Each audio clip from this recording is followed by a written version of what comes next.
The ceasefire between Israel and Hamas terrorists in Gaza still holding, but the aftermath still being tallied as prospects for the future are being debated.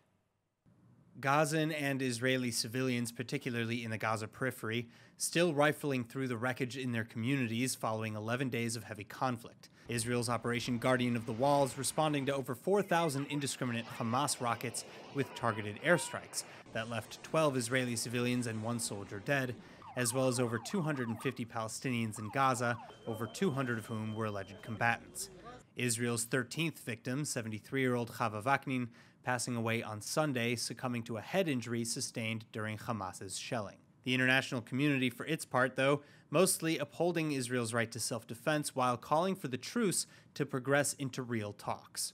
Slovakia is a friend, and Israel is in need.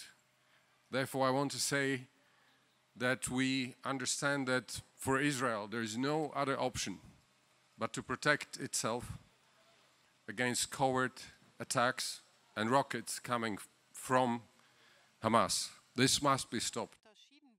Es gibt das Selbstverteidigungsrecht Israels und dazu stehen wir.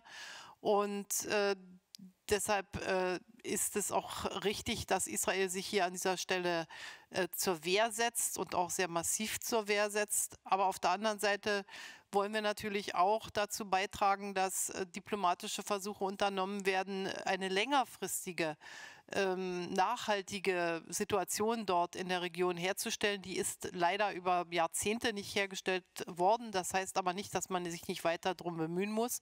On Sunday, United States officials likewise calling for two-state solution peace talks to begin, this in keeping with the Biden administration's Middle East policy. Secretary of State Antony Blinken, however, just ahead of a Middle East tour, reiterating that the first order of business is rebuilding Gaza and creating conditions that would allow for negotiations. Top Israeli military brass taking a different approach. Defense Minister Benny Gantz outlining his plan going forwards to strengthen the Palestinian Authority and increasingly isolate the Hamas terror group in Gaza. Specifically, Gantz's plan including a diplomatic and military prong.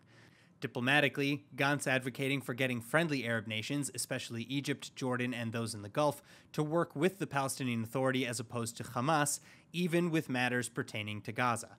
Then militarily, more forceful attacks on any and all terrorist provocations coming from Gaza, meaning responding to, if not outright preempting, all major attacks targeting Israel.